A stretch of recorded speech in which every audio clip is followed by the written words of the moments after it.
ভাই এখানে যারা বলতেছেন যে অমুক আইপিতে ঢোকে তমুক আইপিতে ঢোকে এজেন্ট ছাড়া ঢোকে এজেন্ট দিয়ে ঢোকে, আসলে এগুলো কিছুই না, মেগার একটা ওয়েবসাইটের সমস্যা, মানে ওরা ডিডোস প্রোডাকশন চালু রাখছে সেজন্য সমস্যাটা হইতেছে। এখন কাহিনিটা বলি, আমি এখানে এজেন্ট সেট করছি, দেখেন এজেন্ট ধরা আছে, এই যে অ্যান্ড্রয়েড এজেন্ট ধরা আছে, এজেন্ট ধরা অবস্থায় কিন্তু মেগা আমি ইউজ করতেছি, যে চলতেছে, এই যে চলতেছে, এজেন্ট দিয়ে চলতেছে, এজেন্ট দিয়ে চলতেছে, বলুন যে এজেন্ট ছাড়া কিনা, ওই এজেন্ট হয়ারে চেক দিয়ে এজেন্ট আছে,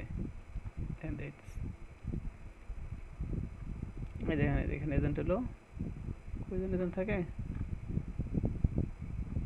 এই দেখেন অ্যান্ড্রয়েড এজেন্ট ধরা আছে।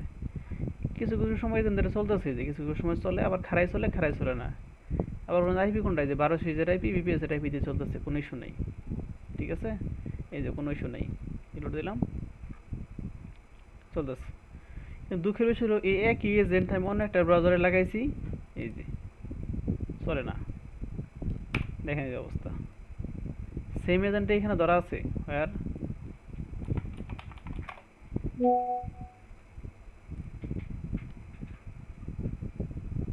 এখানে দেখেন এই যে সেম এজেন্টটা ধরা আছে, এখানে হচ্ছে না।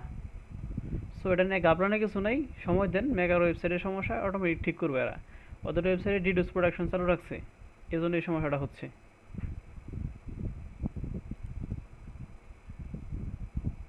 এখানে যে যাই বলুক এজেন্ট কোনো বিষয় না, এজেন্ট ওরা বন্ধ রাখছে সেজন্য ঢুকতেছে না এখানে, মানে খারে ঢোকে না, খারে ঢোকে না, এই হলো বিষয়টা।